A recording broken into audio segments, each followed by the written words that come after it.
Pas pak vime të suar në radhës, një falenderim special shkon për mbështetësit e mam, për Lethizën dhe Dinorios që janë të çdo javë me ne, por gjithashtu ju të dashurisht që na ndiqni dhe uroj shumë që të komentoni dhe na jepni mesazhet tuaja këtu në YouTube dhe sigurisht ajo që është më e rëndësishme, na bëni subscribe, na djegur javë pas jave për videot që na hedhin dhe për të na sugjeruar më tepër. Kur është ftuar radhës, e ndjekim bashkë. Mëmësia më bën shumë të lumtur, por ka momente caktuara që zgjedh punën para të qenit nënë.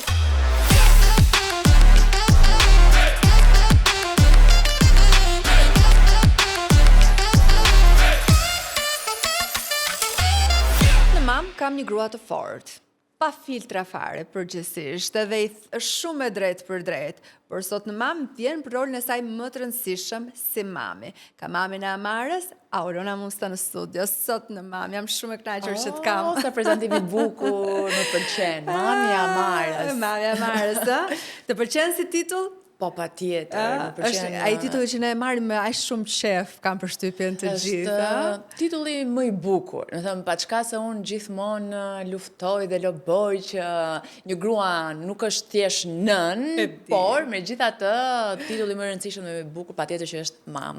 E di, edhe personalisht e kam përjetuar këtë ndryshimin në fakt që thjesht Orinda e thjesht mami atarës, e gjithmonë them o Zot, është tjetër ndjesi, tjetër goditje në zemër. Kupton sa do që jam shumë dakord me atë që ti thua, me atë që ti lufton, që ti jemi gjithmonë ne gratë të parat, normalisht, sepse po ishim ne mirë, gjithçka tjetër. Ky është mesazhi kryesor që unë mendoj se ta fillojmë kështu direkt me mesazhin e parë.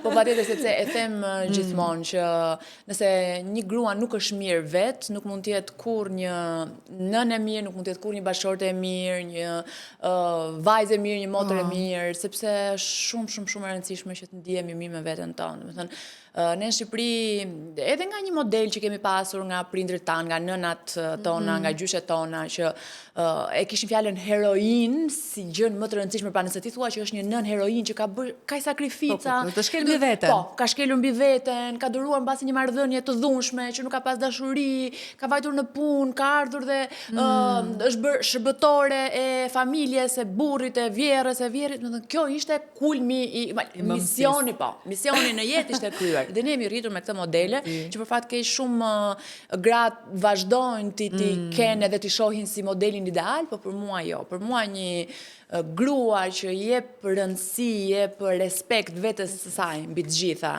në radhë të parë do jetë patjetër një nën më e mirë, pa çka se dhe kjo është e vështirë se sado që përpiqemi të jemi nëna shumë të mira, ishte Ne do një të bëjmë maksimumin gjithsesi, atë që dim. Po. Atë që dim të bëjmë. Dhe do e nisim në fakt që në momentin kur ti zbulove që ishe shtatzën. Ke qenë në një projekt televiziv. Dhe atëherë kur do të finalizojë gjithçka, ka qenë në fakt një luftë përfitore për ty aso kohë, sepse ke qenë shumë e devotshme në kërcimin e Dancing with the Stars, por në finale do të ndryshonte çdo gjë.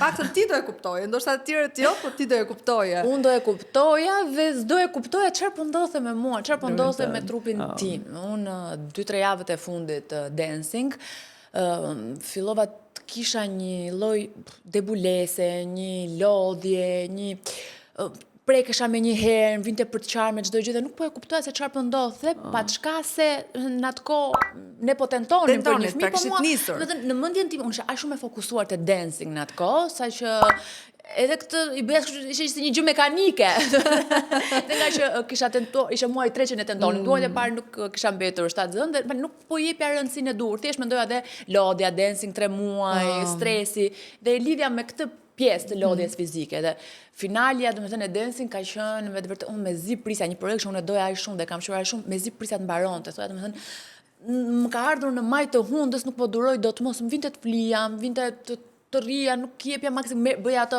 rrotullimet dhe mendja ime. Të merr mend, vërtet. Po dhe pastaj kam zbuluar sa kam mbaruar finalja, pun 2-3 ditë, okay, prit, kur kaloj gjithë ai stresi, emocionet e stresi, një eksperiencë shumë e bukur, por me shumë stres.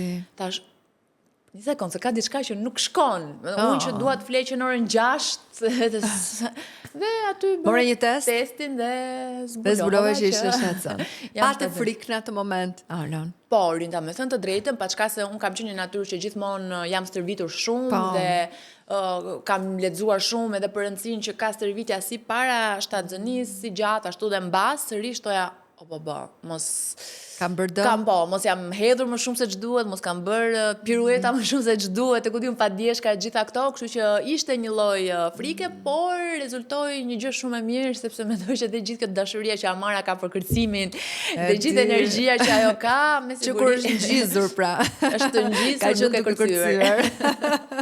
Por pastaj si do të shkonin në muajt, ai emocioni i tregove Tomit për herë të parë apo? Po, kam treguar Tomit, bashortit për herë të parë dhe familje pastaj ja kemi thënë, kemi bërë një drek, tham të dalim për drek të dielën dhe aty ju a treguam. Unë kam hedhur dhe një foto në fakt në Facebook dhe e çuditshme që disa mikeshat mia më shkruanin mos je shtatzën, sepse ke marrë një nur, ke marrë një lloj... Imagjino, duke dalë nga Dancing with the Stars, me gjitha të vrudhe, edhe një lloj dhe kur e shikoj foton, domethënë e shikoj që edhe në fytyrë kisha një si lloj fryrje të çuditshme që njerëzit e kanë kuptuar. Unë nuk jam nga këtë natyrë, unë vetë për shkakun nuk e kuptoj, dhe më duket kështu sikur thonë. S'kuptoj gjë fare. Fare, po ka ca njerëz që kanë një sy ose mbase nga që e din, për shkakun sepse me mikeshat kur i thua që po tentoj edhe janë kështu gjatë gjithë kohës që mos je. Patjetër familja u emocionua shumë edhe... Kush u emocionua më shumë nga të gjithë? Të gjithë, shiko, Amara është fëmia i parë. Në familje? S'ka gjë? Yes, ndjesja. Mami. Ta mam të mam. Po, shumë me mamin jam 30 herë të ditë telefon. Të gjithë u emocionuan, po thua sepse... Amara është fëmia i parë për të gjithë. Po, si nga ana ime, si nga ana Tomi është edhe fëmijë i vetëm, kështu që ishte një emocion jashtëzakonshëm nga të dyja anët. Si ja thatë? Edhe ato e dinin që ne donim një fëmijë, kështu që aty tek ajo dreka, me sa mbaj mend se unë dhe memoria ime i kam treguar, sepse më pas kemi bërë dhe ekon, pra unë kam bërë testin, vajtëm bëm ekon, na e konfirmoi edhe ginekologja dhe ja treguam aty të dreka, ma ishme të qara, me emocione shumë të mëdhaja. Dhe më pas si do të vjonin ato muaj? Unë kam pasur një shtatzëni shumë të mirë dhe shumë të mbarë. Dhe këto 3-4 muajt e parë që me përzierën shumë gjumit, debulesës, një lloj debulese, por edhe ajo ishte në momente të caktuara, jo gjatë gjithë kohës, sepse unë kam qenë shumë aktive, kam vazhduar punën. Po edhe pjesa e përzierave, kur dëgjoj histori nga këngëkishat e mia që nuk çohen dot nga krevati për shkakun mëngjes, unë nuk kam pasur gjëra të tilla, kam pasur atë ndjesinë e përzierjes, por që më kalonte shumë shpejt, ose kur shkoja në punë, kam qenë kryedaktore të Palomën në atë kohë, më kapte aty nga ora 10, 11 sepse kisha pirë kafe, një kputje, kush është mama e di, dhe thjesht rria shtriesha, vendosja duar si për tavolinën, se kam qenë te komode, nuk kam pasur shumë njerëz në zyrë dhe zinte gjumi, dremnisja një 15 minuta e pastaj zgjohesha. Sikur s'ishte ndodhur asgjë. Po, asgjë fare, po unë kam vazhduar edhe stërvitjen, palestrën kam bërë. Deri muajin e 4, do të thënë dhe mbas dancing, dhe kur mora vesh, vazhdova bëja. Me të njëjtin intensitet? Jo, gjëra më të lehta, pra unë atko bëja dhe zumba, bëja aerobi, shumë pesha nuk bëj shumë, se para 11 vitesh nuk isha akoma kjo ide, pra bënim let, jo siç bëj tani. Ishte më shumë diçka, po them siç themi tani pilates, gjëra toke, ushtrime toke, më shumë stretching, me trupin tënd, po me peshën e trupit, po them squatin me gira të vogla. Po nuk e lash deri në muajin e 4. Pastaj pse vendoset Alia? E di pse më qelluan, domethënë kam muajin 4, muajin e 5 erdhi vera, sepse Amara ka lindur në fund të shtatorit dhe kur ti fillon të rëndohesh, dhe periudha e verës, domethënë ishte shumë do më shumë relaks, kërkon më shumë relaks. Edhe lëvizni, por kam bërë ecje gjatë gjithë kohës, domethënë ecje kam bërë nga 1 orë e gjys deri në ditën e fundit. Po udhime? Udhime jo shumë, kam bërë muajin e 3, kemi vajtur në Rom, asë nuk ishe bërë, duket muaj 3 tamam, ishe për Shën Valentin, 14 shkurt, që vajtëm me Tomi në Rom, dhe ky ka qenë udhimi që kemi bërë gjatë shtatzënisë. Pastaj kemi lëvizur goxha nëpër Shqipëri, por jashtë jo. Shiko, kjo frika pavarësisht se ti ke informacion dhe ndryshon shumë më duket sikur sot njerëzit janë më ndryshe se para 11 vitesh. Ti thua, okay, 11 vite nuk janë shumë, po mua më duket sikur para 11 vitesh nuk ishte ky informacion që është sot. Dhe po të kisha një shtatzëni tjetër tani, do mendoj që do ta merrja shumë më lehtë, se do isha shumë e relaksuar. Po, besoj. Atëherë edhe e para, dhe kjo frika që po sikur ndodhi diçka. Plus e mua më tha doktoresha që në muajin e 7 që është ulur bebi shumë dhe rrezikon dhe lindje të parakoshme, kështu që kish shumë kujdes, mos u sforco, mos hec shumë. Unë ta dish, nuk po them regjim shtrati, se di që ti gjithsesi nuk do ta bëja. Në fakt nuk bëra asgjë nga ato.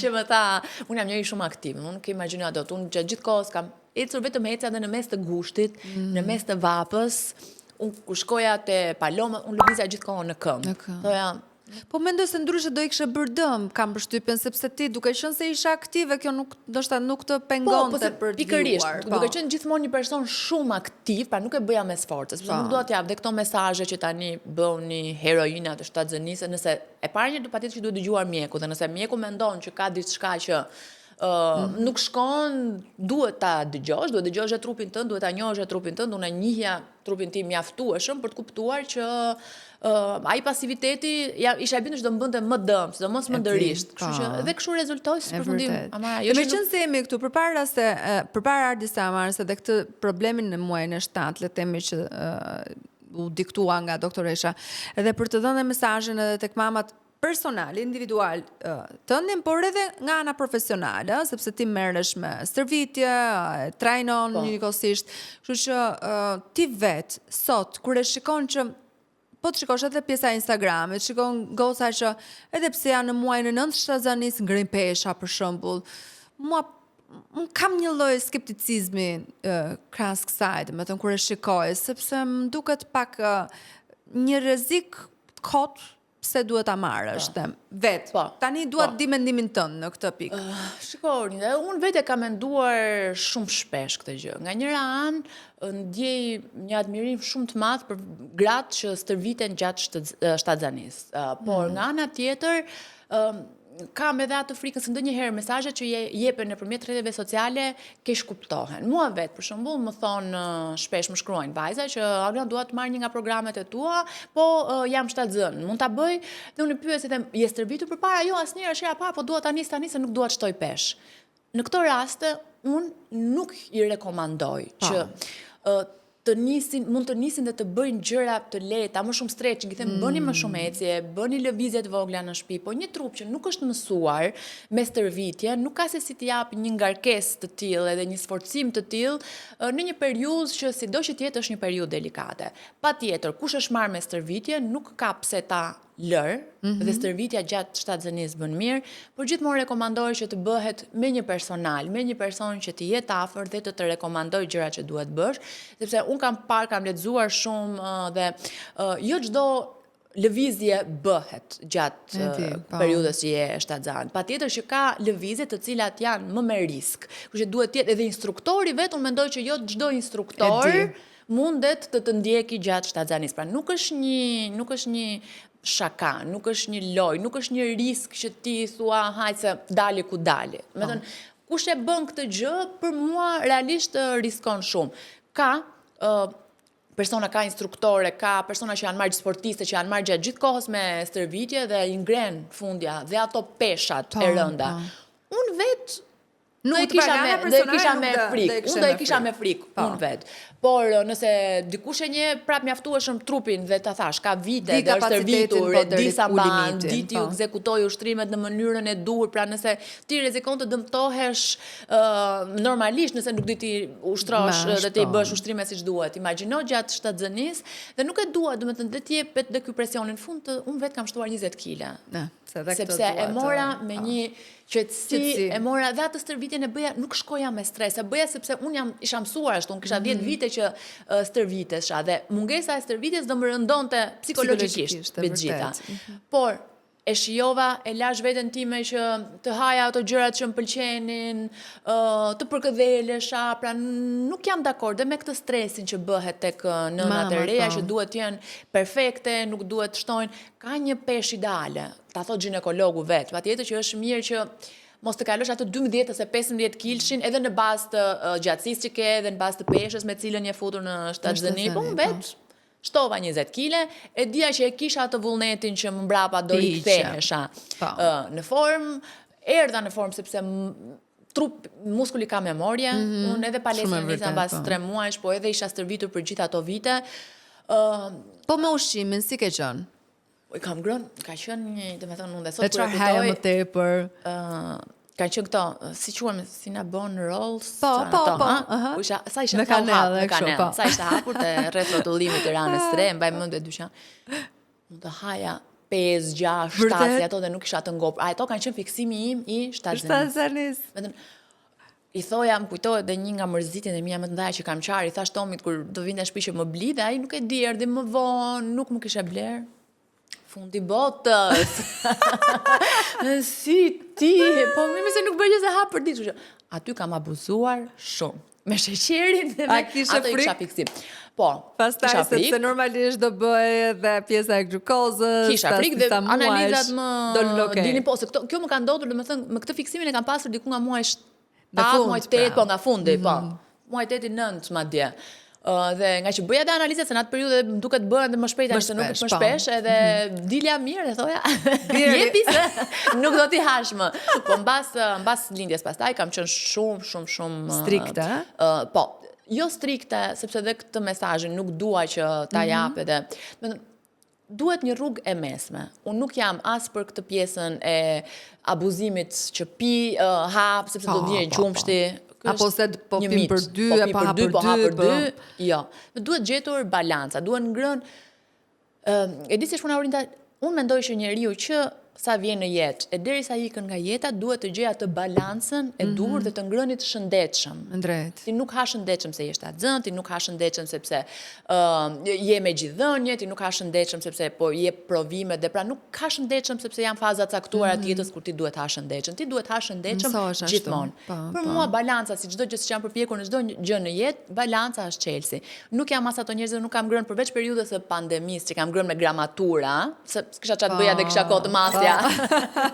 Ushqimet nuk kam ngrënë asnjëherë me e fiksuar, nëse ma jep truri për të ngrënë diçka, për të shijuar një të dalë, për të pirë diçka patjetër.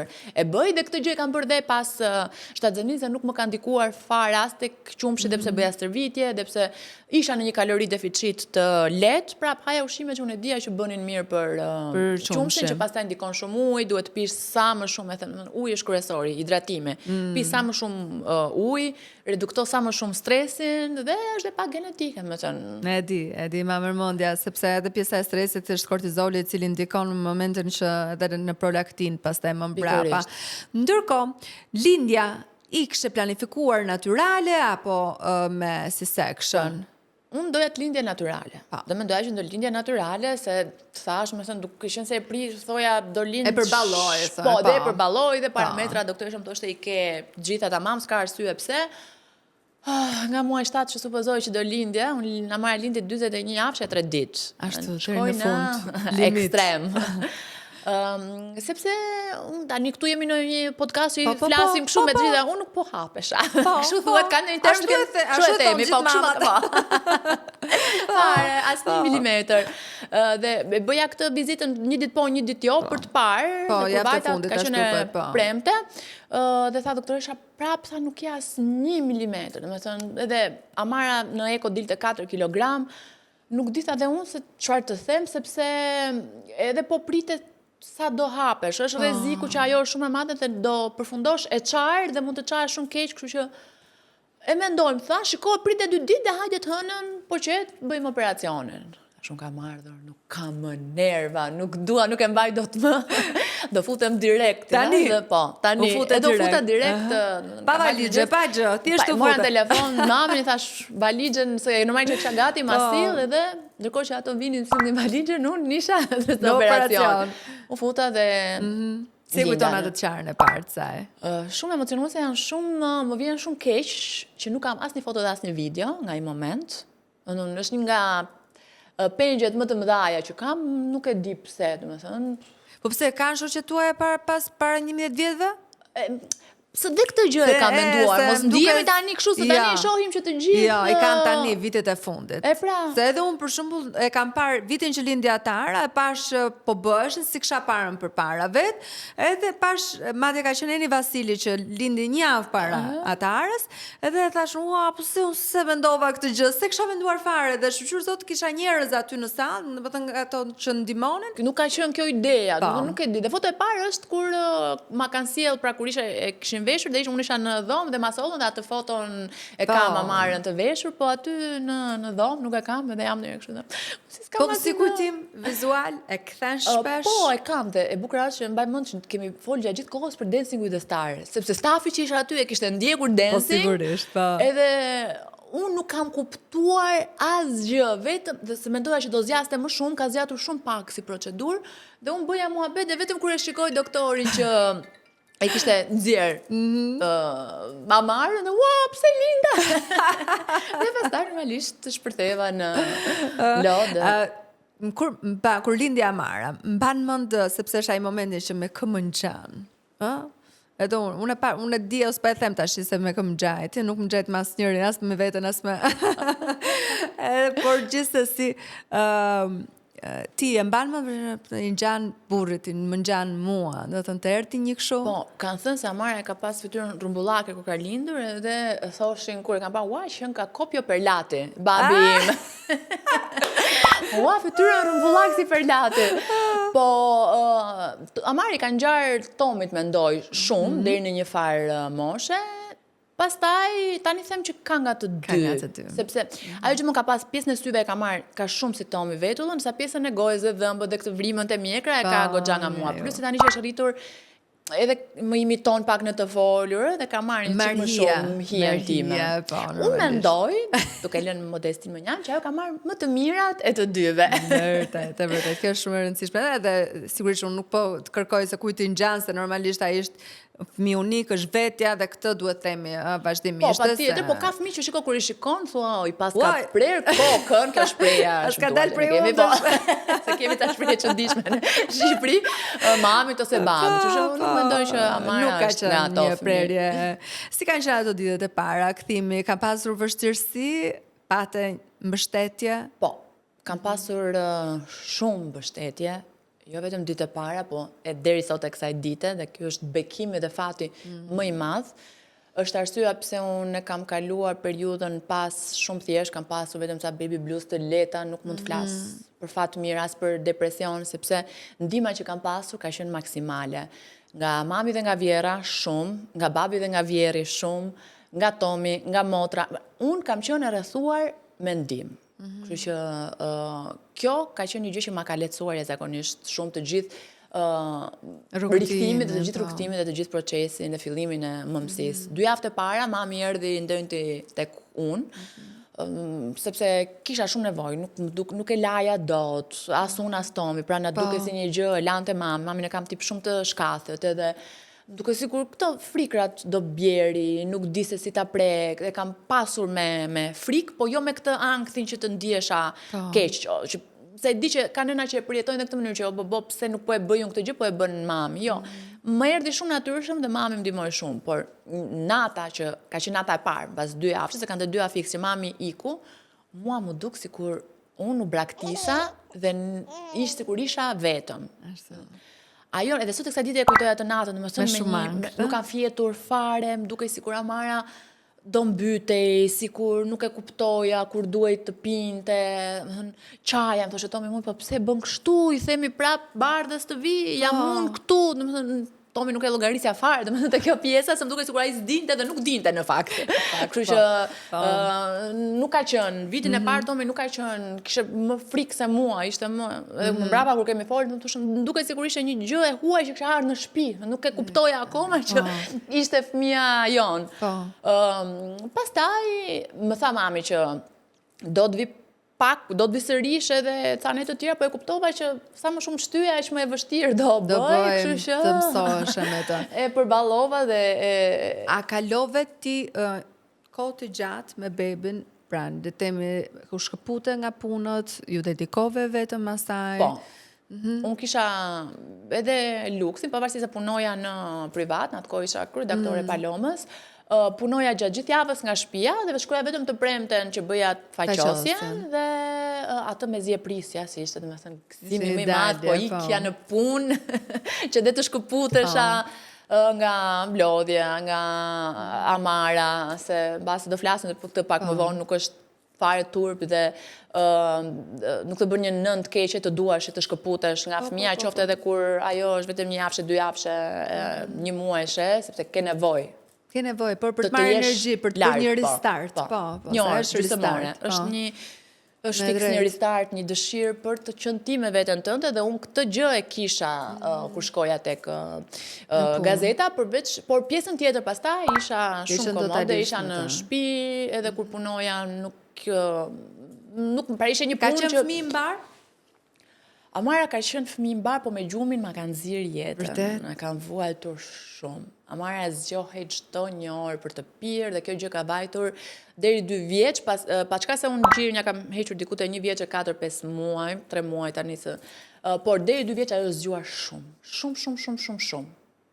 Unë gjumin e kam vuajtur dhe unë jam një njeri që gjumin po nuk bëra 8 orë gjumë, nuk funksionoj, nuk më beso, nuk e di se si kam funksionuar në atë periudhë, por ka qenë pjesa e ndihmës. Pra, gjatë paradites, Tomi e çonte Amarën tek Vjera që e kam mbajtur shumë, se mamin e kam pasur dhe në punë, pra i kishim të ndara, Vjera ishte turni i parë, mami ishte vazditja.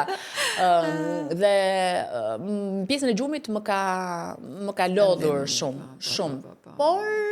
Po si e rregulloi pastaj në cilën fazë le të themi? Çfarë ndodhi, mendon ti që ndryshoi? Po, mendoj që duke u rritur, pra deri në 1 vjeçe, sa i hoqa gjirin, ajo zgjoi që të pinte qoftë dhe ajo, me çka kam lexuar dhe parë dhe kuptuar që fëmijët që janë me qumësh gjiri e bëjnë dhe nuk ngopen, pavarësisht se 1 vjeçe 3 muaj Amara pinte, hante ushqim normalisht, si ne, po. Bëhet dhe forcë zakonet, pastaj që ti do thjesht që të rrish me mamin edhe...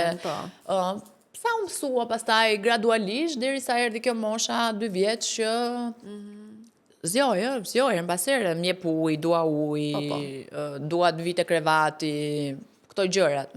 Kur kthehesh tek pjesa e shtatzanis, por edhe në ditët e para të pasi lindja Amara, ke marrë këshilla shumë nga të tjerët, ke dëgjuar shumë, apo më shumë ke lexuar dhe ke vënë në praktik më pas?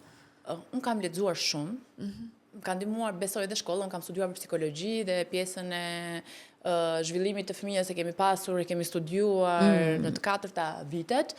Më ka ndihmuar shumë edhe do e them deri në fund Lira Gjika, unë kam punuar me Lira Gjikën, pediatren e njohur, që mendoj ka ndihmuar shumë nëna, po ishte fat për mua që ta kisha afër dhe të më jepte këshilla dhe atë e kam dëgjuar shumë, ai ka qenë një ndër njerëzit që kam dëgjuar shumë. Dhe kaq. Patjetër që kam dëgjuar dhe mamin dhe bjerën, por unë mendoj, siç e thash që prindrit tanë, brezi prindërve tanë, kanë ditur ndryshe. Ai ka ditur, ai kanë bërë, paçka se unë jam shumë i njohur se flas për mamin tim, sepse unë jam shumë i njohur se mënyrën se si ajo më ka rritur mua për shumë gjëra, po ka qenë edhe pak anktioze, pra mamin ka qenë anktioze dhe është si natyrë, o bobo, rëzohej Amara, goca që ndodhi. Ashtu, shumë mama tona shu janë, të gjitha. Është brezi, dhe unë këtë gjë kam dashur që ta evitoj në maksimum dhe jam përpjekur ta evitoj, ajsa mund të ketë krijuar edhe debate, edhe mërzi. Dhe ja kam thënë që ndonjëherë dhe, sikur ja thua një herë, 2 herë, mos reagon këtë mënyrë, s'ka gjë lërë dhe o prapë e bën dhe herën e 2 të 3 do shpërtesh pastaj, po. Se të mami s'ke çfarë bën. Mërzite fillon duke qarë, jo, po kush ju rriti ju, jo po na jepni mend ju, e se dini ju të bëni më mirë. Por e ka kuptuar, patjetër që praktikë vendosur kufi. Po, kam vendosur kufi dhe është shumë e rëndësishme, shumë mirë që dole te kjo pika. Mendoj që një ndër problemet kryesore nga qa shoh se tani Instagrami është bërë është bërë një shkollë më vete, pra njerëzit të shkruajnë ai shumë, pra shumë probleme, sa që unë mendoj që se mos ne qemi personazhe publik, imagjino ti që bën dhe këtë podcast, i di hallet e të gjithë shqiptarëve. E di. Dhe unë mendoj që vendosja e kufive është një ndër problemet kryesore, kudo në shoqëri, po meqense jemi tek mëmësia, për nënat një ndër problemet kryesore dhe ka një luftë të vazhdueshme se si të vendosin kufint me të tjerët, me prindrit, me vjerën, me kunatën, me kolegët, me miqt, me fisin, në lidhje me fëmijën. Dhe t'ja pranojnë, sepse është pak problematike, duhet këtë Shpesh nuk din të vendosin kufin, sepse kanë frikë, sepse të tjerët nuk janë mirë kuptues. Dhe ky është një problem shumë i madh. Dhe duhet të mësojnë ta bëjnë. Nëna që thonë, unë nuk kam sa çfarë të bëj se i kam thënë prindërve ose po zakonisht me vjerën, me mami dhe nëse i ngel hatri, s'ka problem se rregullohesh. Do rregullohet. Nuk ka qof shpesh edhe babai dhe me babain është e vështirë. Jo, s'ka problem, punë e madhe se fëmijët, nuk do i bëj gjë një patati, nuk do i bëj gjë një çokoladë, dhe mos kesh ti kontroll të vendosësh mbi vendime që merr mbi fëmijën tënd, mbi atë se çfarë duhet haj fëmia jot, kur duhet flej fëmia jot, sa televizor duhet shikoj fëmia jot, kur duhet dalë, për çfarë do lloj gjëje, për mua është e tmerrshme dhe realisht më vjen keq dhe më dhimbse, por është një luftë shumë e madhe që unë mendoj që një nën duhet ta bëj. Për të mirën e fëmijës vet, mbi të gjitha. Mbi të gjitha, po. Për të mirën e fëmijës vet, pastaj patjetër edhe për të mirën e vet, pa çka se të jetosh në situata të tilla kur ti tani ti je lehon, ti je nën e re, do mendosh për veten, do mendosh për fëmijën, apo do mendosh se po i ngel hatri vjerës, pse ti nuk do të arrish vëlla fëmijën, si do gabosh. Më mirë të gabosh. Do rutin, do ti do rutin. Nuk di, po shumë do rutin. Po, rutina as diskutohet. Ndërkohë që vjera thotë që se si kemi rrit neve ose mami, ose dhe mami ta bën po ty të gjë. Do ta thash me mamin, okay, ka dhe nëna që kufi më kollaj me mamin. Dhe historisë më thënë që janë nuk kanë folur dhe me mamin e vet dhe i kanë kenë hatri sepse si më folë ti mua kështu, kush të rriti ty do na bësh ti do na tregosh ti që di më shumë. Mund të dukem e ashpër, po më mirë mos fol me mamin apo me vjerën për ca kohë. Dhe përqendrohu tek shëndeti yt mendor rreth parë dhe tek fëmia, sepse fëmijës do ja transmetosh të gjitha emocionet, të gjitha, negative, pozitive, kështu që fokusohu aty, largo çdo zë negativ, sepse është dhe kjo gjëja, bëjnë një lloj presioni, e bëjnë pa dashje dhe e theksoj gjithmonë sepse aq din, po thonë që ndihmën tonë e do ti. Të shërbejmë aty kur thua na e mbaj pak fëmijën për shembull. Mendimet tona, se kur japim ne një çokoladë fëmijës, bën namen. Është një lloj shantazhi emocional që e bëjnë pa dashje dhe nuk e kuptojnë se sa dëm dhe se sa shumë e rëndojnë nënën e re. Shumë e vërtet, shumë e vërtet. Roli babait është shumë i rëndësishëm. Këtu pastaj duhet ndalën më te pjesa e babait sepse këtu rregullator është shumë babai. Në gjithë të marrëdhënie. Qoftë për ndihmën, për të dhënë asistencën e vet edhe për të thënë që ti nuk je vetëm, jam unë këtu me ty, edhe për të sheshuar disa gjëra që ti si bën dot. Patjetër, sepse prap duke folur në marrëdhënie pra të nuses me vjerën, nëse ti e kupton që ndihesh në siklet, e kupton që marrëdhënia jote mund të acarohet për këto arsye në lidhje me edukimin e fëmijës, është partneri ai që duhet të ndërhyjë dhe të sheshojë gjakrat, të vendosë një urë të mirë komunikimi. Gjë që për fat keq burrat shpesh nuk e bëjnë, tërhiqen, zgjidhen vetë ja muhabet e grash këto, ose nuk di ta ruaj balancën siç duhet dhe në përgjithësi, patjetër jo të gjithë, po meshkujt që tar kanë tendencën që të mbajnë çik anën e mamit, thonë që shikoj. Dëgjoj se ajo di më mirë, po Po tash është në moshë. Është në moshë, mos ja vër re. Po ndërkohë ty të mblidhen mal të gjitha, le të themi pak najësit, jo detyrimisht me atë, po edhe streset, edhe ndryshimi rrënjësor i jetës, Thjesht ndryshimi hormonal ty të bën që gjatë një vjetori të parë, më thënë ti mos jesh më vetja jote. Imagjino tani kur të grumbullohen edhe gjithë këto gjëra të tjera. Gjithënia ka qenë e thjeshtë për ty? Po. Ka qenë e thjesht, përveç faktit që Amara kishte më kafshonte. Edhe kisha Amara e ka kapur xhirin shumë kollaj. Nuk është se të janë formuar mastit ose gjëra që ty të ketë mbledhur xhiri apo. Jo. Gjëra shumë të vogla që mendoj që është shumë normale dhe nëse Amara ma ka nxjerr jetën me pjesën e gjumit, me pjesën e ushqimit, ma ka lehtësuar jetën. Shumë mirë, Kështu që si peshore që është në horoskop, dhe ka vendosur një balans, një ekuilibër. E kuptoj. Dhe e ke mbajtur në pranë shtratit tënd? Por, Amara kishte dhomën e vet, ja kishim bërë që para se të lindte, por krevatin ja kishim vendosur, pra kishte një krevat të madh, që ne në mendjen tonë e kishim planifikuar për kur të rritet, kur të bëhet 3, 4, 5 vjeç. Dhe atë të voglin, po, ngjitur me krevatin ton dhe e kemi mbajtur në dhomë shumë gjatë. Jo në krevat. Në krevat nuk e kemi marrë shumë rrallë, në ndonjë nga qefi ose kur ka qenë smur, ose... qenë smur, po dhe në këtë rast nuk ka fjetur asnjëherë në mesin tonë, sepse krevatin që ja kishim programuar Amarës, për kur të rritet, ja kishim programuar që do e mbaj kur të jetë 5-6, po dhe kur shkoj 15 vjeç, e kishim bërë një krevat të madh, midis tekut dhe dopjos të madh, të gjatë, dhe në ato netët kur donte të vinte në krevat, i thosh ato me sa torturohemi, dhe kjo frika jo po e shtyp, më mirë i këti, por nuk. Pra babi shkonte të doma tjetër. Shkonte të doma, po. Por nuk e kemi bërë shpesh. Dhe sa i përket ushqimit, thonë shpesh që hësë është fëmia, a kënë dalë se është fëmia, ka qenë fëmijë mbarë për të ushqyer, kështu që jeme fat. Jeme fat. Por ndërkohë ti beson të fati, unë vetë jo njerë. Se më ndikon për gjigja në rinda. Unë besoj të fati, po besoj më shumë të puna.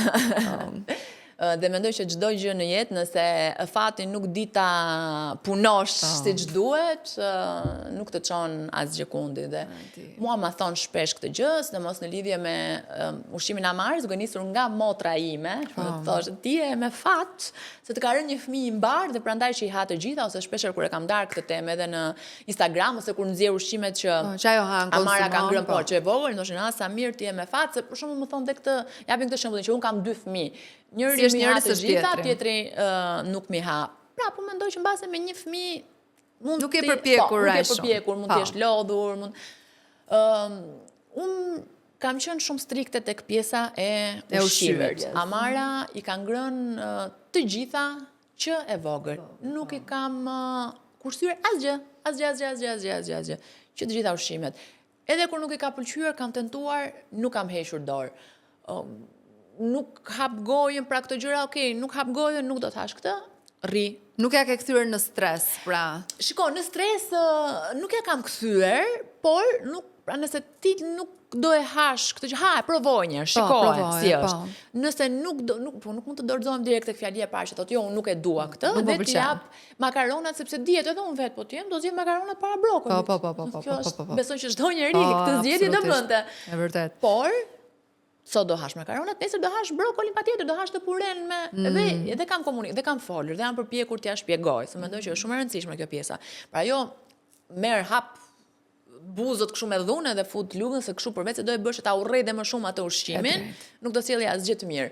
Dhe me imunitetin besoj ka qenë mirë. Gjithmonë shumë mirë. Gjithmonë shumë mirë dhe prapë mendoj që ushqimi dhe gjumi ndikojnë. Dhe gjumi që janë dy hallkat kryesore për të rritur një fëmijë të shëndetshëm, patjetër që është edhe ambienti ku fëmia rritet, patjetër që është edhe një ambient sa më pozitiv, sa më pak toksik, një fëmijë që rritet në një vend ku nuk dëgjon sherre gjatë gjithë kohës, sherre ndonjëherë do dëgjoj tani se nuk do bëjmë si bëjmë frekuente, pastaj është problem.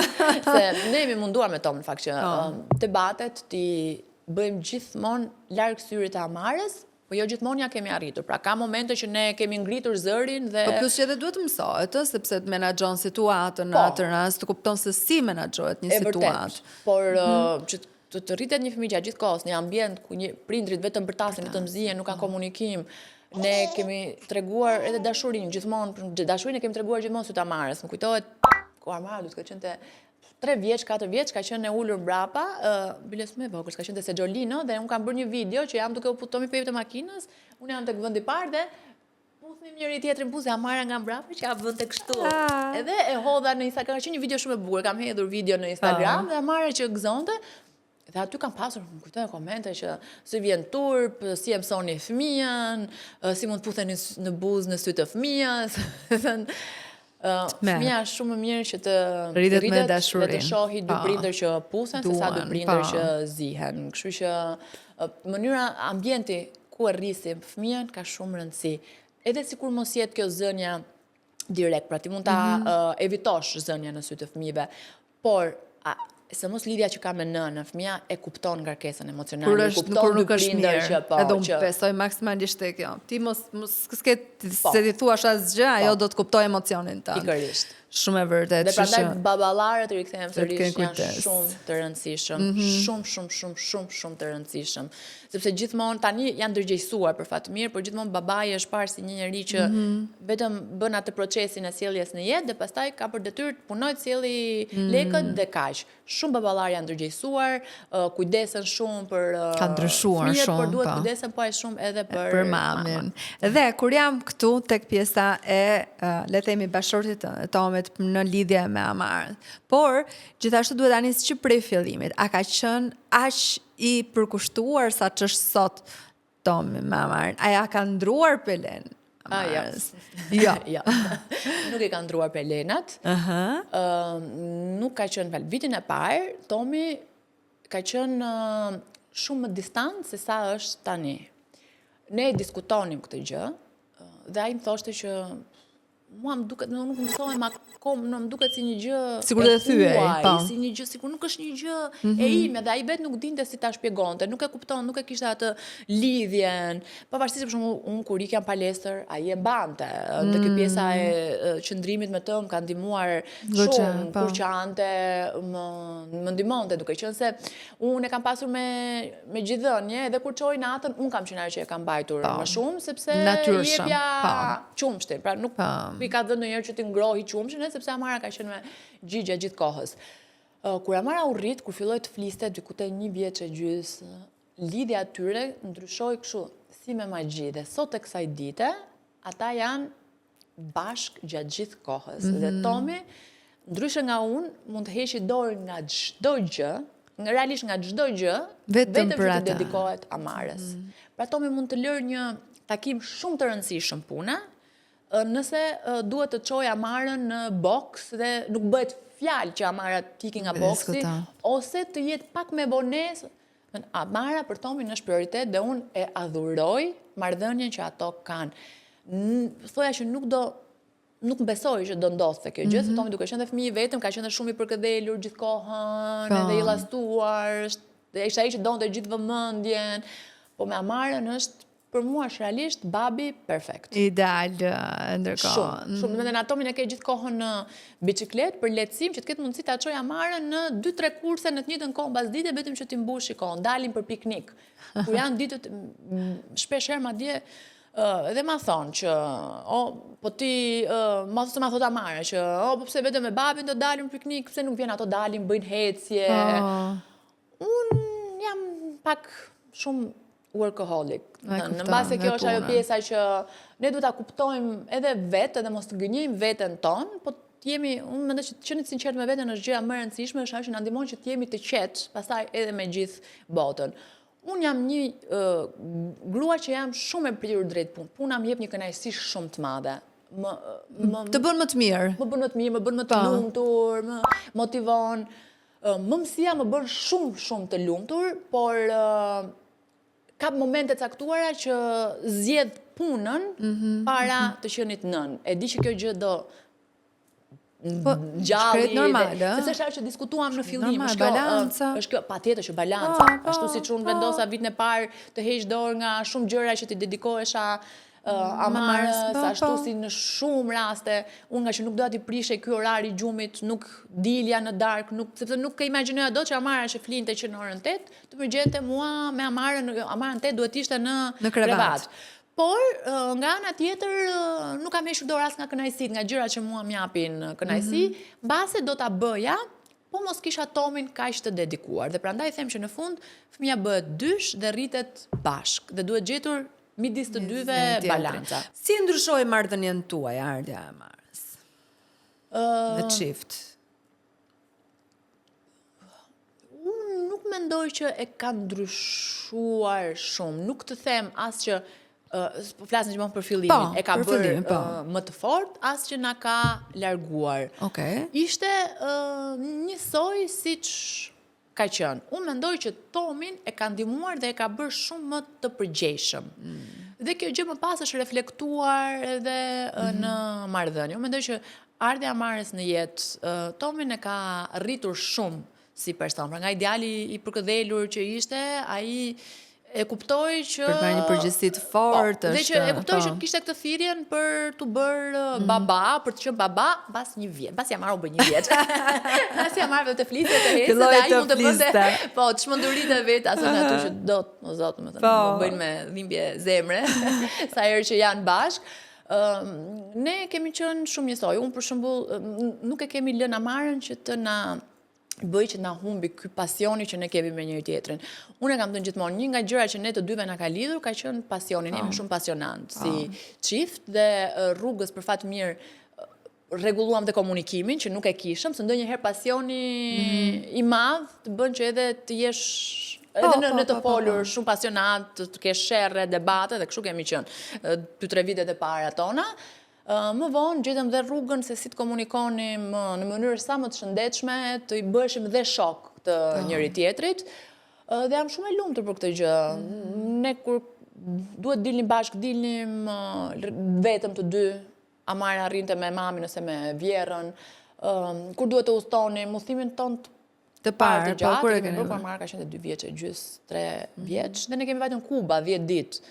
Dhe ishte kështu çmenduri, domethënë për shumë njerëz si do ikësh 10 vjeç e lësh kaq të vogël, po ne kemi gjetë gjithmonë kohë për njëri tjetrin, vazhdojmë ta bëjmë, patjetër Amara tani është më madhe, por gjatë gjithë këtyre 11 viteve keni marrë gjithmonë kohë. Ka qenë prioritet. Ai sa ka qenë prindërimi prioritet, po aq prioritet ka qenë edhe çifti. Shumë e rëndësishme sepse duke bërë prioritet çiftin, ti bën prioritet indirekt dhe fëmijën.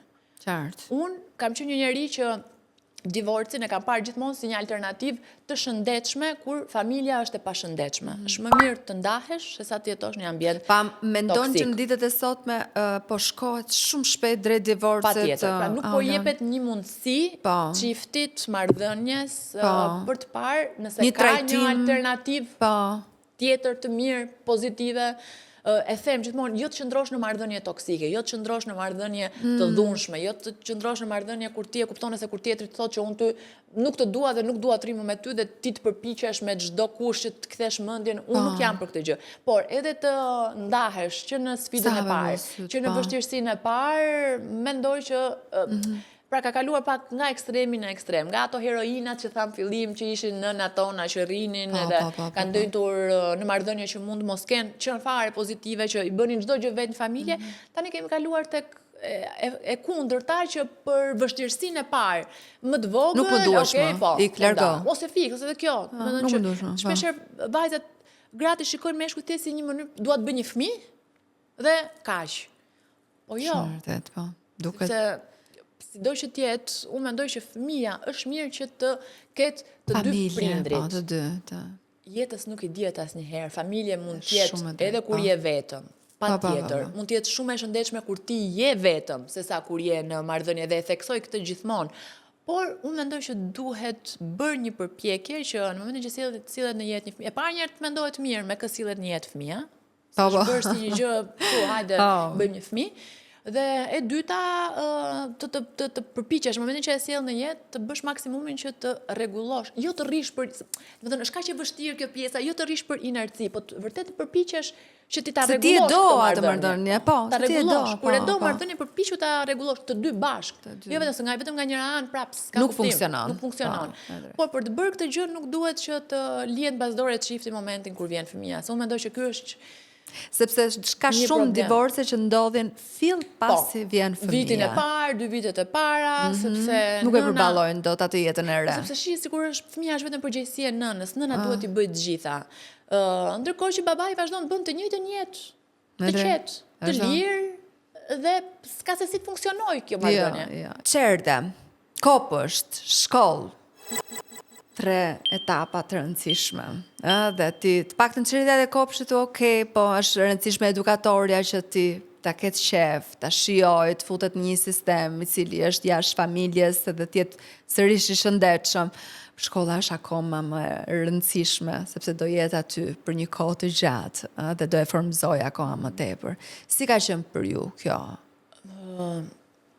Për fat mirë, nuk kemi pasur vështirësi. Duke nisur që nga ai momenti I parë traumatik ku Amara duhet të niste çerdhen dhe që të gjithë prindrit e kanë me frikë shumë të madhe.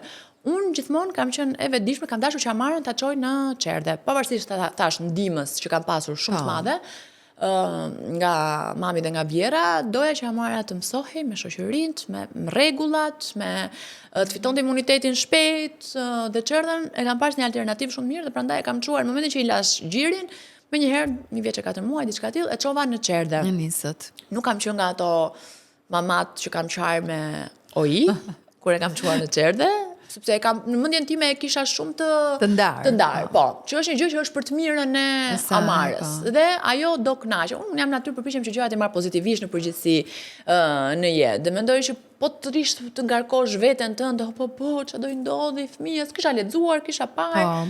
Ç'a do I ndodhi përveç gjërave të mira. Dhe mendoj që këtë e kam transmetuar në Amarë, sepse Amara që ditën e parë është kënaqur. E kam lënë fillimisht pak orë dhe kur e kam marrë, edukatori më ka thënë nuk ka kërkuar asgjë dhe ka shkuar shumë smooth dhe ka qenë shumë mirë procesi. Pra Amara asnjëherë nuk ka qartë dhe nuk është mërzitur kur ka vajtur në çerdhe, që ditët e para. Dhe njësoj më pas ka vazhduar edhe me pjesën e kopshtit, po dhe shkolla, dhe është madje Amara me zi pret kur vjen data fillimi shtatorit, kur do filloj shkolla, se u mërzita, nuk kam çfarë të bëj, sepse ka qenë në një ambient, të mirë ka shijuar gjithmonë shumë.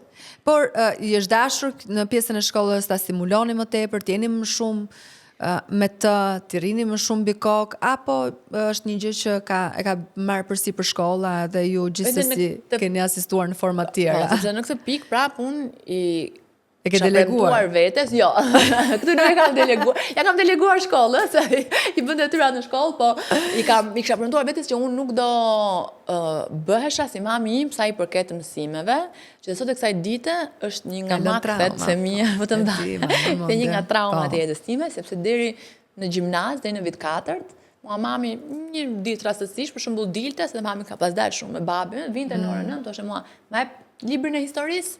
Çfarë mësimi kishe sot? Një tjetër mësuese në shtëpi. 18 vjeç unë. Edhe unë dridhesha atëherë që t'i thoja mami tani librin e mësimin që kisha ose vinte bënte një test në matematikë dhe në fizikë që të shoh fund se ku je ti. Kam thënë që Amarën nuk do e bëj këtë gjë sepse unë mendoj që mënyra se si ne kemi mësuar ka qenë shumë traumatike si në shkollë, si nga prindrit. Ti duhet të jesh absolut në çdo lëndë, ti duhet të jesh më I miri, I pari, krahasohu me të tjerë, pse çka keti çat mungon, jo ti s'mund të jesh më I mirë të gjitha. Unë kam pas prirje për shkencat sociale, jo për shkencat natyrore. Do të thënë, e vuaja aq shumë atë fizikën, matematikën, nuk kisha prirje vëlla dhe nuk kam asot e kësaj dite, kështu jam e ndërtuar. Sado që unë kam qenë një njeri me shumë vullnet dhe kam pas mësuar shumë dhe prap sot e kësaj dite them sa gabim që bënim, domethënë ti je në adoleshencë, në kulmin e ndryshimeve dhe rrihenim deri në orën 2-3 dhe shikoj si heroizëm që goca po mëson, po rri pa gjumë, që të mësoj datat e historisë. Çfarë duan mua datat e historisë? Po ti je më interesuar për histori, do shkoj të studioj në shkollë të lartë fakultet për historinë edhe do I mësoj, do perfeksionohem në atë duhet parë prirja le të themi, në atëherë asë kohë nuk shihe prirja, fare duhet isha absolut në së gjitha. Dhe kjo ka qenë shumë, pra unë Amarën e kam lënë shumë të lirë në këtë pikë. Në zgjedhje. Ajo unë nuk e pyes, shumë rrallë më ndodh që ta pyes sepse unë shikoj rezultatin. Patjetër që ajo e di se ka ca kritere të cilat duhet I plotësoj. Po nuk I plotësoj këto kritere, pra po mori më pak se kjo nota ose një mesatare e përgjithshme e notave, do t'i hiqen disa gjëra që ajo I ka qef, por pa e stresuar. Kur e kuptove që po futeshen në preadoleshencë, ndarjen, nga fëmijë preadoleshencë? Filloi përplaste derën, nga hiqi, ti s'm kupton. Qan, dhe kështu për një gjë të vogël ti thuash, fillon edhe qan me një herë. Unë kam shumë që ne kemi përjetuar çik më vonë, kemi qenë 13-14, ndërsa këto e fillojnë që 10-9 vjeç dhe është shumë delikate kjo periudha. A kërkon më shumë kohë? nga ana jote. Pikërisht, kërkon më shumë kohë, kërkon më shumë nerva, kërkon më shumë qetësi, kërkon më shumë komunikim, gjë që unë përpiqem ta bëj, po pastaj edhe këto dilemat, po e bëj mirë, po e bëj mirë, sa duhet të jem e lirë dhe mendje hapur, sa duhet të tregohem pak e rrept, edhe është me të vërtetë tani çdo vit që kalon ti thua, ky është viti më i vështirë, ky është viti më i vështirë, po sa më shumë kalon koha, aq edhe më e vështirë bëhet.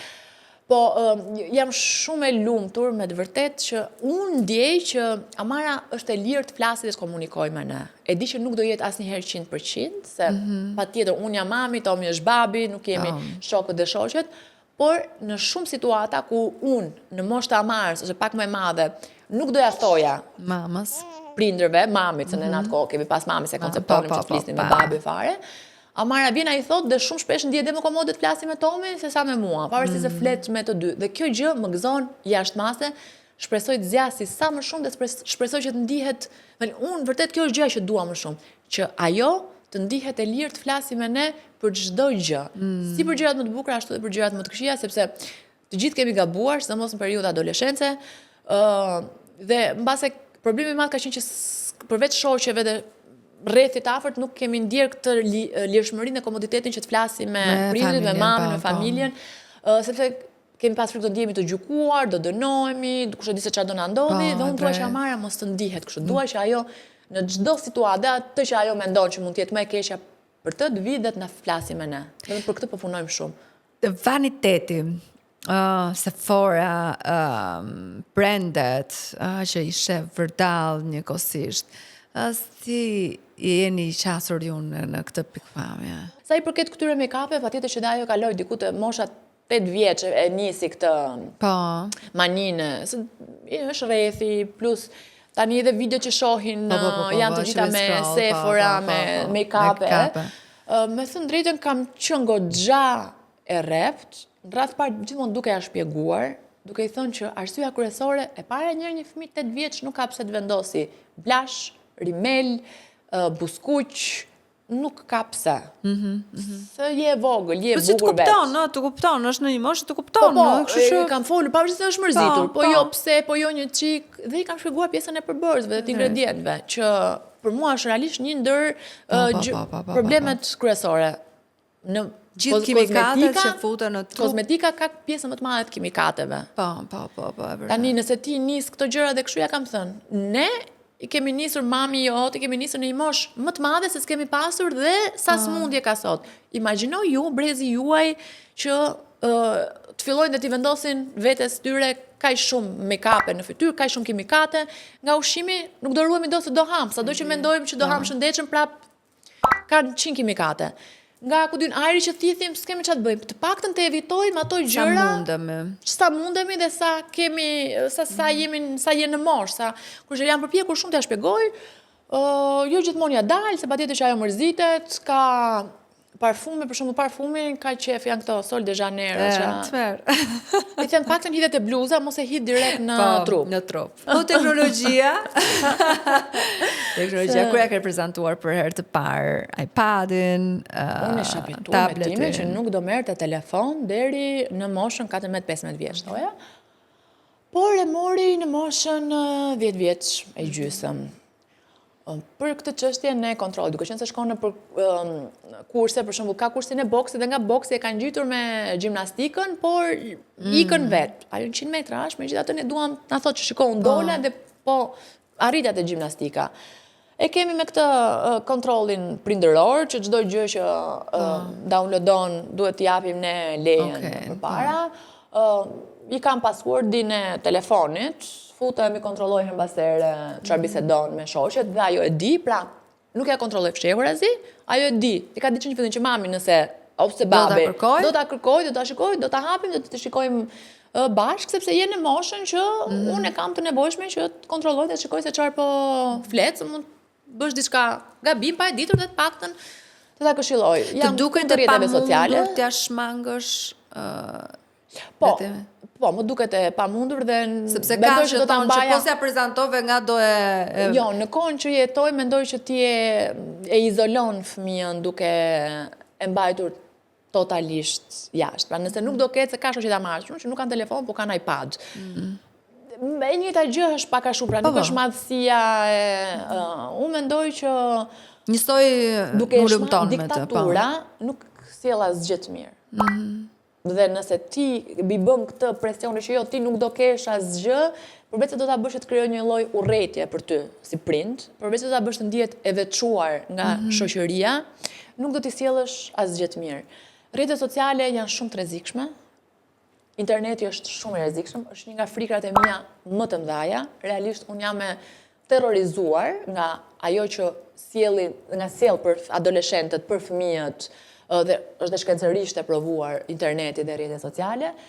Hajde gjejmë atë rrugën e mesme që të bëjmë më të mirën, pa e përjashtuar totalisht fëmijën nga bota, sepse do heci me hapin e kohës. Sot edhe detyrat, ne kemi një aplikacion që mësuesit ja sjellin të gjitha detyrat në aplikacion. Kështu që kur e ke prezantuar ti për herë të parë me fytyrë Amarën? Më duket se kur ka bërë 1 vjeç, kur bëri 1 vjetori. Deri atëherë e ke mbajtur të fshetë. Jo, e nxirja kështu një çik këmbën, një çik me ato. Pse? Isha supersticioze. Kjo më dukej sikur do ta merrnin mësysh. Po, do ta merrnin mësysh. Pra beson te këto. Sot beson? Jo. As atëherë nuk besoja, po nuk e di pse, domethënë e kisha këtë frikën që mos ta nxjerr. Po dhe pastaj rrugtimi ka qenë e nxora, pastaj nuk e nxirja më për muaj, pastaj e hidja dhe më duket sikur sa hidja foton ajo do smurej dhe ishte më shumë në mendjen time kam përshtypjen se sa tek Amara. Dhe kohët e fundit dhe kur I hapa Instagramin, që e kam para 2 vite, shtoja të hedh, pastaj bëja pushim për mua, siç kam bërë tani herë fundit që Amara ka postuar, ka qenë verën e kaluar. Por ndërkohë që ajo rritet, ti mendon për të ardhmen e saj, e ke menduar ndonjëherë që ajo një ditë do të çohet dhe do thotë mami, unë kam vendosur që të shkoj jashtë vendit për studiuar. Dhe ta mbyllë në shtëpi, shtat Çelsa. Unë Amarën do ta lë gjithmonë të lirë ne, do ta lëm gjithmonë të lirë të bëj zgjedhjet e saj, sepse po e rrisim me frymën e të qenit një vajzë e lirë. Kjo është shumë e rëndësishme për të dy dhe prapë në këtë pikë jam shumë i njohës Tomi që është një baba shumë ndryshe nga dhe një burr shumë ndryshe nga stereotipi që ne kemi në përgjithësi sidomos në Shqipëri, ai e lë thotë gjithmonë që Amara do bëj çfarë do vet. Megjithatë, unë nuk jam nga ato nëna që projektoj një të ardhme të Amarës jashtë, që ajo do iki, do studioj jashtë, do shkon shkolla më të mira, do jo, sepse unë mendoj që edhe në Shqipëri mund të bëhesh shumë e zonja, shumë e hapë, dhe të kesh një jetë shumë të bukur, jafti ja del kudo. Nëse ajo, thot, plus që bota jashtë më duket shumë e vështirë dhe e rrezikshme me të drejtën se në Shqipëri. Një gocë, 18 vjeç, që mbaron se Amara është futur 5 vjeç në shkollë. 18 vjeç, shkoj në një vend kryeqytet, apo në çfarëdo qyteti europian, dhe të jetë vetëm aty, mua më duket më e rrezikshme sa po të jetë në Shqipëri, ku ti apo në Tiranë, ku ti në fundites e gjeni zgjidhjen. E di, ja njeh prindin këtij personit që ajo mund të jetë duke u shoqëruar kësaj shoqes, nëse atje jashtë më duket një botë shumë e egër. Kështu që me shpirt të doja që Amara shkollën të gjitha t'i bënte në Shqipëri. Në funditës zgjedhja do jetë e saj. Fëmijët sot kanë më shumë ankth se më parë. Dhe kjo ndoshta besoj ndodh edhe nga fakti I përballjes. Brezi Ankthit është një libër që është publikuar dhe është bërë bestseller vitin e fundit dhe e lidh vjen pikërisht me përdorimin e vazhdueshëm të telefonit, të internetit, teknologjisë. Ti e beson këtë gjë? Se ka prindër që thonë, po ankosh më shumë, ose ka që thonë që pse po bësh kaq i butë si fëmijë, jeto, vazhdo përpara. Mos e ndal hapi, nuk ka asnjë gjë që të të ndal ty, ç'është ky ankth I pa dëgjuar më parë, si kemi jetuar ne, vazhdojmë shkojmë edhe tek ato që kemi jetuar ne. Tani por problemi është, unë kam pas psikologët që kanë thënë që besojeni ankthin. Absolutisht. Besojeni kur ai të thotë që kam ankth. Patjetër që duhet besuar, është real, duhet kuptuar dhe duhet punuar për ta të I kaluar, sepse sa më shumë të lihet nga ankth, kthehet në depresion, kthehet në probleme shumë të tjera më të mëdha që mund të jenë dhe fatale. Dhe këtu është pjesa e komunikimit. Këtu është synimi kryesor që duhet kenë prindrit me fëmijët është që të flasin dhe të komunikojnë sa më shumë. Nuk jetojmë në brezin ku duhet heqin fjalën turp. sepse ne jemi rritë fjala turp ka qenë një fjalë që ne na shton ka shumë turp për çdo gjë, mos thuaj këtë se është turp, mos qesh me të madhe se është turp, mos bëj këtë se është turp. Jo, edhe kur të shpjegojmë pse një gjë nuk duhet bërë, pse ne si prindër mendojmë që nuk duhet bërë, duhet ja shpjegojmë pse jo duke pasur fjalën turp brenda. Nuk duhet bërë për këtë arsye sepse vjen kjo pasojë që mund të jetë shumë e keqe për ty, po jo se është turp, sepse turpi është aq relativ si koncept edhe aq i pa vend në shumë raste, sidomos në mënyrën se si ne në Shqipëri e përdorim, kështu që në momentin që ne vendosim komunikim, ne kemi komunikim me fëmijën, do ta bëjmë atë që dhe kur të ndjek të anktin, dhe kur të ketë, shpesh fëmia ka ankth, ashtu si i rrituri, sepse mban për brenda shumë gjëra që nuk i flet dot. Imagjino kur ka ankth një i rritur që nuk që di se si të vendosi ura komunikimi dhe prap nuk e bën dot, imagjino se si mund të ndihet një fëmijë. Dhe kjo më pas, imagjino ti thua pastaj ai vit thotë që po ndihem kam, mbase nuk do ta thotë tamam kam ankth. Tregon në forma të ndryshme simptoma, ti duhet ta kuptosh, ti duhet të flasësh, duhet të komunikosh sa më shumë. Është detyra më e vështirë, jeta që ne kemi që nuk ka, duket sikur 24 orë nuk mjaftojnë më. Kur prindrit janë gjatë gjithë kohës në luftë për të bëj dhe këtë, të bëj dhe atë, të punoj dhe një çik gjithmonë për të mirën e fëmijëve, duhet gjithmonë, dhe këtë ja them dhe vetes time, se jo gjithmonë ja dal, jo gjithmonë e gjeja të kohën për të folur aq sa do doja dhe për të kuptuar se nëse ka diçka që nuk shkon me amaren, por e bëj shumë shpesh. Nëse nuk ka mundësi unë, e bën bashkëshorti. Që të kuptojmë nëse ajo ka momente kur nuk ndihet mirë. Nëse e shikoj një ditë që ama arrin në dhomë, për shembull, dhe është më e mërzitur, patjetër do shkoj, do flas, do gjej mënyrën se si ajo ta nxjerri dhe ta tregoj atë që mund të Ka treguar për kreshët e para? Po, patjetër. Që kur ka nisur? Që me videon e famshëm me Gabrielin, dua dhe unë të martohem me një burr. Ka qenë 4 vjeç, kam përshtypjen. Gabrielin e kisha shokun e Kopshtit edhe kishte krashin e parë. Po.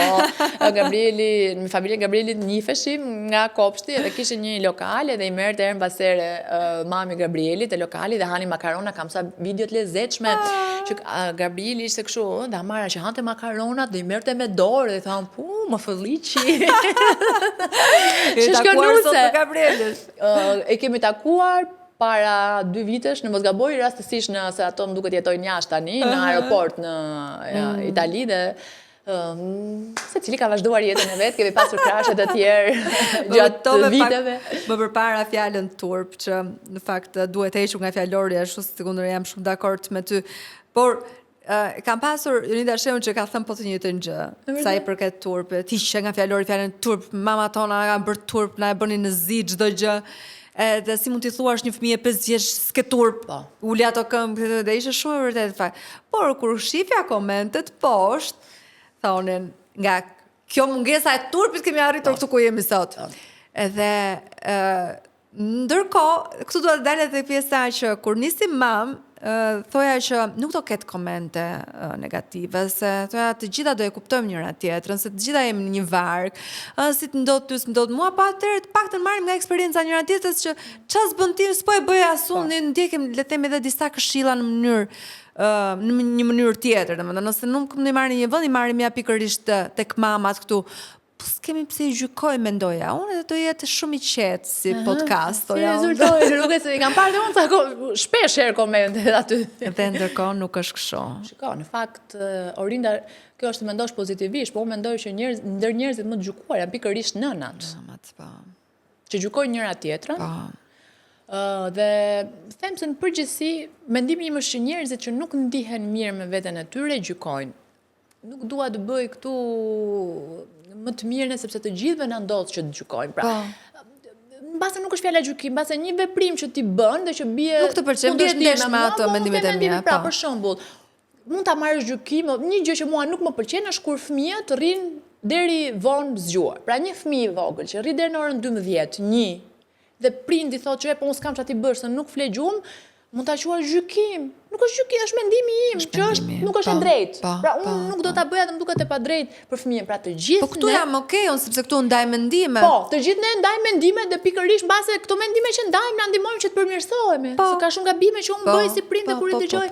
Por nga kjo të thuash që ofendime dani. Do të vi turpe, skandale, ç'është kjo nën kshuë, po se e keni mendjen ju për të dalë edhe për, do të thënë Tu Këtu është kalojmë në një diferenca. tjetër fazë Edhe brenda. mendoj që nuk duhet ta bëjmë se gjykohemi mjaftueshëm Po, për shumë për gjëra, shumë me thënë gjëra. të faktën tek Mëmësia, të që të gjithë shmangat. përpiqemi të bëjmë më të mirën tonë, jo të gjithë ja arrim. Unë kam thënë që shpesh herë më akuzojnë për këtë pjesën, në fakt, që ua ti do të bësh si perfekte. Ti është gjëja e fundit, sepse unë jam njeriu që dal në Instagram pa lyer, që dal ku diun me nuk perfeksioni Edhe nuk ka prap qenë ta asnjëherë. thonë. Dhe ma thonë gjatë gjithë kohës. Dhe sidomos në lidhje me Amarën. Ua pse ti do të bësh si nëna perfekte, jam shumë të larg qenit perfekte. Rrugtimin tim si nën, ato që unë kam qenë si gabime dhe që isha vendosur që nuk do t'i bëja, që isha premtuar vetes, nuk do hante me televizor, se me telefon. Ka ngrënë vazhdimisht me televizor ose me telefon, sepse unë shikoja si një mënyrë lehtësimi që atë mbaronte më shpejt, që Të ushqej, ti pëlqente, po. vazhdoja punën. Kam thënë që nuk do ta ushqej dhe do e lë që të ha vetë. Në shumë raste kam ushqyer se doja që të mbaronte shpejt dhe kam bërë këtë gabim që tha nuk do e bëj. Kur zgjoj në orën 6 pasi kishte gjithë natën që isha pa gjumë dhe ajo donte të luante, unë i kam dhënë telefonin dhe jam kthyer nga ana tjetër dhe kam fjetur gjumë. Pra, të gjithë bëjmë gabime dhe nuk bëjmë atë prindërimin që është ideali, sepse në fund të ditës nuk ka. Nuk ka një prindërim ideal. Për mua gjëja më e rëndësishme është që të përpiqesh të ndërtosh një ambient ku fëmijën të arrisësh të shëndetshëm, më ndërish dhe të japësh energji sa më pozitive. Si nuk i bëre një motor ose një vlla Amarës? Po thoya si nuk po ma bën këtë pyetje, do ma bëj këtë. Prandaj u ktheva. Tani unë Ka qenë vendim personal. unë kam menduar, unë kam menduar Në çift, pra. unë kam menduar që do bëj një fëmijë të dytë. Dhe me mendjen time, siç e kisha planifikuar që fëmijën e parë do e bëja te të 30-tat, thoja që do e bëj 35, të lë një 5 vite diferencë, unë e motrën aq kam, 5 e pak, sepse thoja do jap dhe vetes time kohë të mos të jem e stresuar, t'i dedikohem Amarës. Kur erdhi ky momenti, pra 5 vitet u bën, unë kisha në formaulonën, e ndërtova si platformë dhe ajo të merrte goxha kohë, duke qenë se ka të bëjë me trupin. Ja, dhe pandemi. Ja, pastaj, ky viti para pandemisë ishte kjo si periudhë. Dhe në një moment që ti po ndërton një platformë të tillë që ka me stërvitjen, është me trupin, patjetër që gjëja e fundit që mund të bësh është mbetesh stazan. Është një punë që ishte biznesi im i parë, shumë e dedikuar. Kjo u bë, formalonën ka dalë në shkurt, në mars. Tashmë e hoqja këtë, tani do filloj punën. Fuqishëm. Filloi pandemia në mars. Patjetër që ajo ishte një periudhë që edhe pse të gjithë thonë që ka shumë, u rrit shumë shtatzënie dhe shumë njerëz mbetën shtatzën gjatë kohës pandemisë. Po mendon që ishte pasiguri të krijojë një pasiguri? E kisha frikë.